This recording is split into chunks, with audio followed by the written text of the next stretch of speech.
The 0.005% cybercrime levy targets two major sectors, banks and telecommunications. Nigerian banks, which lost more than $5.9 million to cyber fraud in 2023 alone, are feeling the pressure. The government insists the $31.2 million raised annually from this levy will help strengthen defenses against digital threats.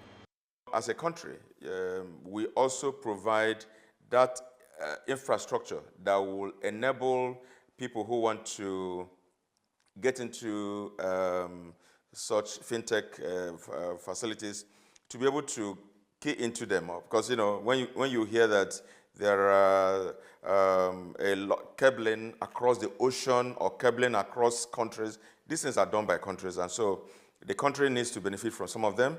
It's also going to be an additional revenue for the country.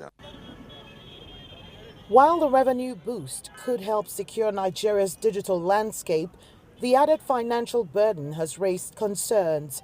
Many believe businesses, particularly banks, will pass this new cost down to their customers. The banks, the financial institutions are not going to feel the effect. They will just simply pass the burden, down to the customer. It's not a guarantee that federal government can give them maximum security. With cybercrime on the rise, Nigeria is caught in a balancing act. While the levy aims to protect digital transactions, it's raising questions about affordability. The push for financial inclusion, especially for vulnerable groups, may suffer setbacks if new charges pile up, threatening the country's efforts to expand access to banking services. Despite the increasing threats, financial experts say Nigeria's banking system remains one of the most secure in the world, with multiple verification systems to safeguard accounts.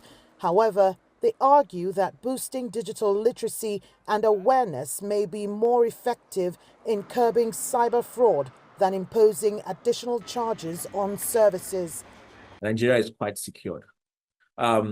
The situation we are seeing is something we call behavior engineering, where someone actually unknowingly gives access to their banking account to someone else. Find a way to find a middle ground to make sure there's efficiency in the system. Nigeria's financial inclusion rate stood at 64% in 2023.